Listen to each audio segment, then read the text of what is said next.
So you want to know what the secret to being successful on Twitch is. What's the secret sauce? What's the way to grow? How do you do it? Well, there's a lot of great information out there, guys, on growth and success and how to set up your stream and the kinds of equipment you need to use. But in today's video, we're going to cover 7 different things, 7 secrets of Twitch that are often overlooked or things that aren't talked about as much that will directly impact how quickly you grow and how much you grow. So with that being said, you guys, we're going to check out these 7 things, and hopefully this will help you out in your streaming journey.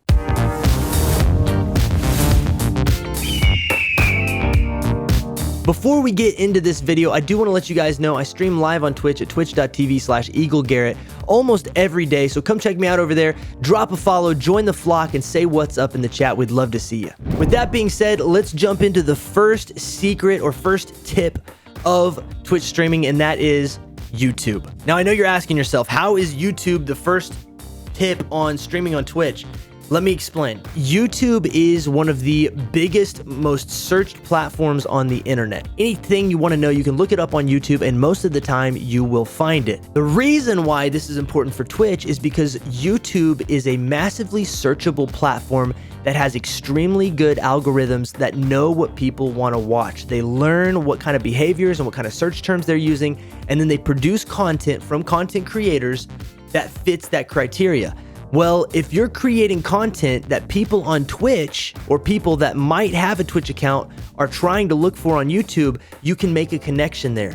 YouTube can basically give you exposure to a whole new audience that may be interested in coming and hanging out on your Twitch channel when you're live. So on Twitch, there's not really a lot of algorithm-based learning. There's not a lot of searchability on Twitch the way there is on YouTube. So what's happening is people are discovering that, hey, listen, unless I've already got an audience or I've got some way to bring people into my channel, I'm not going to get discovered. People aren't going to know that I'm alive. They're not going to be able to find my account. But if you produce a YouTube video, you have a YouTube account, and you start producing videos, people can find those videos whether you're live or not. They can find them at any time of the day or night. And those videos can help direct people to your Twitch channel. And so just like on this channel right here at the beginning of this video, I said, hey guys, I'm live on Twitch. Come check us out. We'd love to talk to you. The reality is now I've let you know that I stream over there. YouTube is one of the biggest secrets of Twitch growth that people are only now starting to realize. And it took me a little while to discover this as well. In fact, there was a couple of different creators here on YouTube that have started talking about this long before I really even thought about it. And when I started watching people like Harris Heller or people like Gaming Careers, they really started directing my attention to the necessity for another platform. And so I started watching their videos, and this started making sense. And so we started producing YouTube content here on this channel. This channel I actually started a long time ago, but I started it back up, and I decided to share with people what I was learning, but also share with people things that I had run into or discovered in my streaming journey. And what's happened has been incredible. In fact, about 6 months ago from the time this video was made, I posted a video called How to Grow on Twitch, and it was my 10 tips or tricks on going full-time, because at the time I had been able to go full-time on Twitch and do that for a while and share that experience with people and the things that I thought would help people the most in learning how to grow. Well, that video at this point in time has done over 120,000 views. It's had 120,000 views on YouTube, but it took it over 90 days to start snowballing and taking off. The reality is now, though, that on a daily basis, I have a lot of people come into the Twitch chat and say, hey man, I saw you on YouTube, wanted to come and say hi. And they join our community on Twitch as well, and they've become awesome community members that are a part of the streams on a daily basis. So YouTube is a massively important platform if you want to be successful on Twitch. Start your account right now. If you don't know what to do, start producing content on your gameplay, start producing content on, tips for games or tips for, things you've discovered on streaming. Start producing daily vlogs, even talking about your Twitch stream amongst those daily vlogs. Whatever it is that you want to do, try out different things and figure out what works best for you. Figure out what you enjoy, but also figure out what your community enjoys. And that will help you start to develop a platform on YouTube to help get the word out about your Twitch stream. So YouTube is the #1 secret of Twitch that you need to know. Everybody needs to be creating a YouTube account in conjunction with their Twitch account. This means that you may have to stream a little bit less and spend more time working on videos, learn how to edit videos if you don't already know how to, or have somebody, a friend or family member that you can have help you edit those videos in the beginning. But start a YouTube channel, you guys. Massively important. You will see a whole new level of growth and success on Twitch if you will start a YouTube channel. The second tip I want to talk about is stream titles. Now, I know what you're thinking. Stream titles, I change mine before every stream. It's not a big deal. Why is that a tip or a secret of Twitch? But guys, stream titles are way more important than I even realized until just a few months ago. Stream titles can literally bring in a whole new audience to your Twitch stream, and let me explain why. People are using the Twitch search bar more and more to look up specific types of content than they are to look up specific streamers. Used to, and for the longest time, I only used the Twitch search bar to search up people's names or to search up specific games. But guys, the reality is after months and months and months of asking people when they came into my stream, hey, how did you find the stream and what kind of games do you like to play? I discovered that when I would ask them how they found the stream, half of the time, maybe a little bit more than half the time, people would say, I was looking for this. And for a while, I was doing Fortnite custom games all the time. And so usually when we had an increase in followers, I would ask those followers how they found the stream, and the majority of them would say, I was looking for custom games in Fortnite. And they literally found my stream because they searched, custom games in the search bar. My stream came up, they clicked on my stream, and that's how they ended up at the Eagle Garrett channel. The same thing happened when we started doing Fortnite fashion shows. I changed my stream title to Fortnite fashion shows, and I saw a massive increase in the amount of views that came from searches on Twitch versus my followers. And you can actually see this on your analytics in Twitch. You can go over there and look to see how many views came from searches and how many views came from your followers. And I started looking and noticing I was getting a ton of views from searches because of my title. And I actually went and searched up Fortnite fashion shows on Twitch and discovered that everyone who was streaming a Fortnite fashion show and had it in their title popped up as the search result. And so pay attention to what people are searching for on Twitch, but also take a little bit of extra time in what you title your stream. Make sure that you're including in your title, especially when you're trying to grow, you're including what it is you're doing. If you're a brand new player to a specific game, say new player just starting or never played before. Say things that people may be looking for that they want to watch. That way, when somebody looks that term up in the Twitch search bar, they're going to find your stream.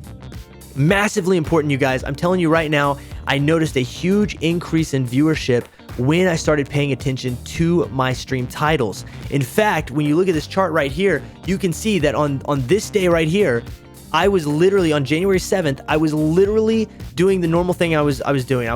My title was, dominating at the game or whatever.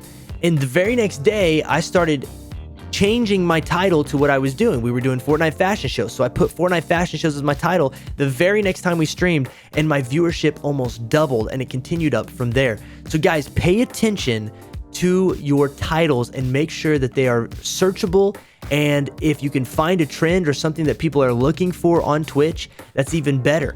Start doing that. Start participating in that and making sure your title represents that searchable term. So stream titles, guys, don't overlook them. Don't make them something dumb like just chilling, because there's a lot of people that are just chilling, and most people aren't looking up the term just chilling in the Twitch search bar. So make it something that just defines what you're doing. If you've already got a massive following and you've already got a viewer base that's pretty big, then you don't have to worry about the stream title as much. But if you're trying to grow or you're trying to maximize your growth potential, then make sure that those stream titles are reflective of your actual content and your actual stream's direction for that day. The third tip we're going to talk about for streaming on Twitch are tags. And this kind of goes along with the whole stream title thing. But guys, the reality is a lot of people on Twitch do not maximize their tags or max out the amount of tags they're able to use.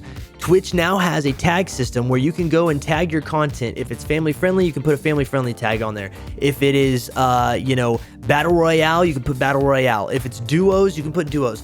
Use all the tags that you possibly can that define or represent what you're doing on stream. So for instance, if you can find 5 tags that represent what you're doing on stream or who you are as a streamer, use those tags. And the reason why is because I've had a lot of people tell me, hey, I found you in this category. I was looking for streamers in this category. In fact, I literally look for other fellow family-friendly streamers by going to the family-friendly tag on Twitch and looking for people who are streaming the game that I just got done playing that have a family-friendly tag on. And that's how I'll find people that I raid or that I host on a regular basis. But the reality, guys, is that these tags are put in place to make your stream more searchable. So don't just put one tag on there and that's it. If you've got 5 slots available, which I think right now Twitch has 5 tags available for each stream, maximize all of those tags. Use every single one, because if somebody goes and looks for streams with a specific tag, it's going to filter out everybody who does not have that tag turned on.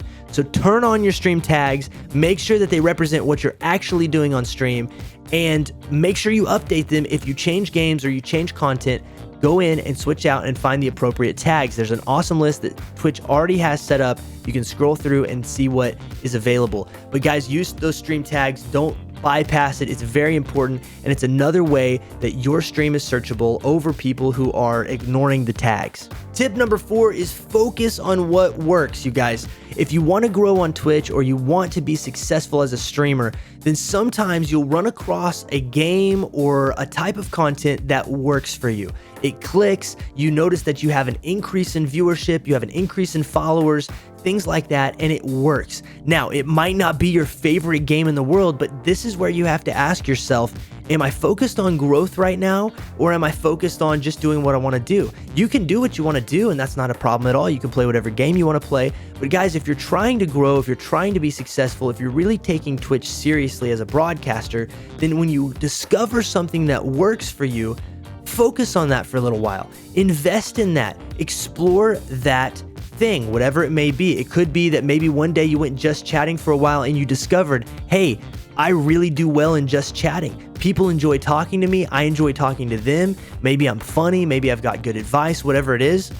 Maybe you try out a game you've never tried before and you notice that there's a lot of people that love watching you play that game. When you find something that works for you, focus on it. A lot of times people get so focused on wanting to do their own thing and only doing what they want to do and how they feel that day that they forget about the fact that Twitch is something that's hard to grow on. It's a hard platform to grow on, and if you are not already a massive creator, then a lot of times you have to put in a little extra effort and be a little bit more driven than the next person if you want to be successful. It all depends on what your goals are for Twitch. If you're not really worried about growth, or you're not really worried about, turning it into a career someday or going full time, things like that, then this is not as much of a huge tip for you.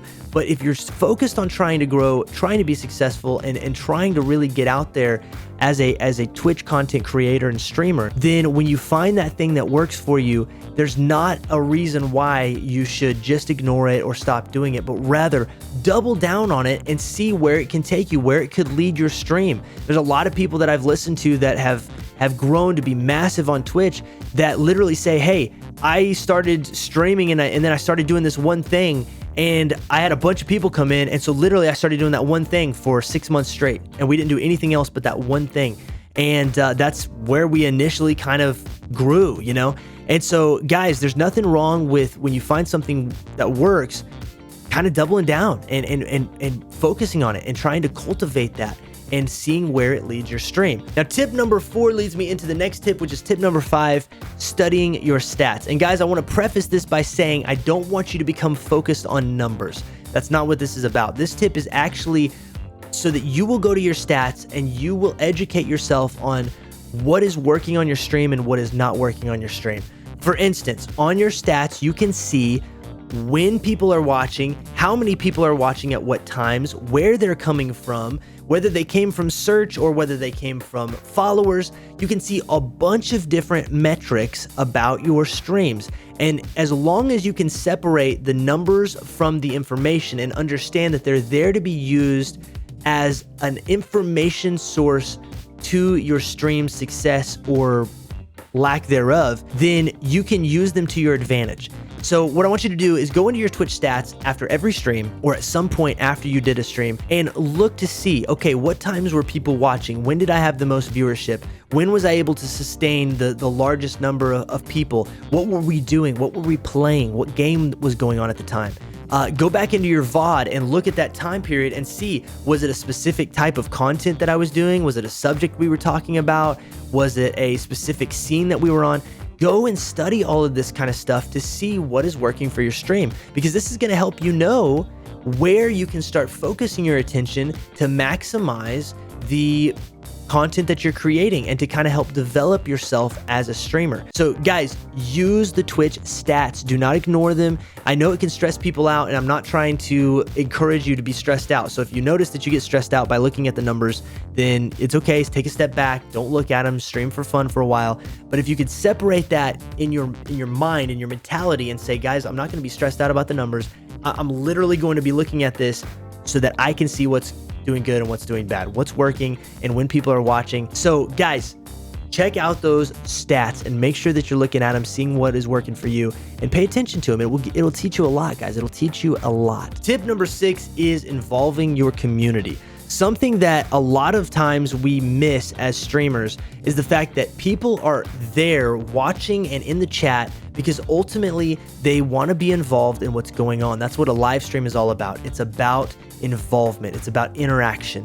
And if you can involve your community in the games that you're playing or in the content that you're producing, then it's going to literally change the entire dynamic of your stream in a positive way. People will be more invested and they will be more likely to want to bring other people into the stream because you're having a good time together. You're being able to enjoy the time together. We play a lot of community games on my stream, and what it does is it gets people involved. It gives me a chance to play with people that are in the stream and hanging out, build closer relationships, build friendships, but also is a whole nother element of fun that people aren't really thinking about a lot of times. That's why games like Marbles on Stream is really, really good for a community, because you can play with everybody. Everyone can come in the chat, they can participate in the game, and you're producing the content, but everyone is becoming a part of that content. Same thing with if you're like a content creator for Epic Games. I'm a content creator for Epic Games, and we have access to custom Fortnite games. So we will play custom Fortnite games, fashion shows, custom games, scrims, hide and seek, whatever. We can play those games together and enjoy the game together. And I'm not just playing by myself or with a few others, but I'm able to play and have streams where we play all together, and it gets people involved. And I also get to know people a lot better through those games. So guys, figure out ways you can involve the community. Maybe you have a point system on your channel and you figure out ways that the chat can redeem points to do different things. They can have you do things on stream, or they can have certain perks on the stream happen when they get to a certain level. So start thinking about those things and figuring out ways you can involve your community in your streams and in your content, more than just talking through the chat, but actual interaction through games or through things that you're doing live right there in front of everyone. So community involvement, guys, very, very important. A massive, massive, massive growth tool, and you will build a lot of awesome friendships in the process. Last but not least, we have tip number 7, which is to try new games and new types of content. Now, especially for people who are trying to grow on Twitch or get started, this is a perfect opportunity for you to experiment with your content and with the games that you play. Now, if you get on Twitch and you say, I only like this one game, this is all I want to play, this is all I want to focus on, that's okay. You can do that. But you need to know that sometimes if the game that you love happens to be a super saturated game like Fortnite or League of Legends or something like that, then it is going to be extremely difficult for people to find your stream amongst the other thousands of people streaming the exact same game. So if you experiment and you play different games, some less saturated, some that are maybe not really played at all, you might be one of the only streamers on them. Look for opportunities to do different things, see what works, see what doesn't, but also see what you enjoy. You may discover that you really enjoy a game that not a lot of other people are playing, but you are one of the only people that are playing that game, and there is a group of people out there that are looking for someone to watch play that game. And if that's you, then you could find a community and an audience that you did not know was there beforehand. But when you try new things, you might discover that. So the same thing happens with content, you guys. If you've been doing video game content for a while, but you're also an artist and you decide to do an art stream one day, you may find that a lot of people enjoy your art and want to watch your art live on stream. And so then you discover, hey, maybe I need to implement a little bit more art into my streams. Maybe I need to do some painting, right? Or maybe you're a musician, you want to implement a little bit more music, play some music, do some music streams. Guys, all of this will go into play if you will experiment and try new types of things. Now, when, again, you find something that starts working, dive into that a little bit deeper, explore that a little bit more. But if you get focused on one thing and you really want to do that one thing, and for 6 months or a year, I've got people that tell me, hey, I've been streaming for 3 years and I've been sitting at 3 viewers the entire time. My question is like, why? Well, have you been trying different things? A lot of times people say, well, I've been streaming Fortnite for a year and I've never gone past 5 viewers. Why did you stream Fortnite for an entire year? Why didn't you try Rainbow Six Siege? Why didn't you try Rocket League? Why didn't you try any number of other games? So the reality, guys, is that you need to experiment around. Be okay with exploring and seeing what works best for you. And also, who knows, you might wind up enjoying something more than you realize and discover a whole new passion for a game that you never would have discovered otherwise. So guys, be willing to try new things, new types of content, and new games, and just see what happens, see what works for you. And with that, guys, we have covered our 7 tips for Twitch streaming. Hopefully you've enjoyed these secrets of Twitch, if you will, and they've given you a little bit of a different perspective on these different things. I know a lot of them are things that kind of seem simple, but the reality is if we don't look at them the right way or understand them, then we could be missing out on a massive potential for growth and long-term success on Twitch. So guys, hopefully this was helpful. If this video was awesome and you liked it, smack that like button to get this video out to as many people as possible. Also, if you like this channel, smack that subscribe button. And if you want to see more videos like this and know when they come out, smack the notification bell. Also, guys, if you have any questions or comments about this stuff we talked about today, make sure you leave a comment in the comment section below. I'd love to hear from you there. I tried to reply to as many comments as possible. And don't forget, I am live on Twitch at twitch.tv/EagleGarrett almost every day. So come check us out over there. Join the Flock community. We would love to have you. Come drop a follow and let me know what's up in the chat. We'd love to see you over there. I'm also on Twitter at EagleGarrett. You can come find me over there. I'm on Twitter all the time. So tweet at me and let me know your thoughts on Twitter. Instagram, I'm on there. I'm trying to put up more content, so hit me up on Instagram. And last but not least, Facebook. If you like Facebook, I've also got a page on there where we post pretty consistent content as well. So guys, with that being said, have a wonderful day. Hope this video was helpful to you. Rock on, peace out, God bless, and last but not least, Kaka! Come to you guys. Oh, dude, loadout drop. We might need to. You want to get that loadout drop? Careful, our helicopter's super weak, though. It's super weak. I'll fly low. I'll fly low. Yeah, fly low. There we go. Right here. Yep, let's do it. Oh, bro. I won't fly anymore. Oh my gosh, bro. Dude. I didn't think it would do that. Yeah, if you hit anything on the ground. He's on your left side, right side, middle. You're right. What's up, buddy? Good shot. Nice calls, stud. Nice calls, bro.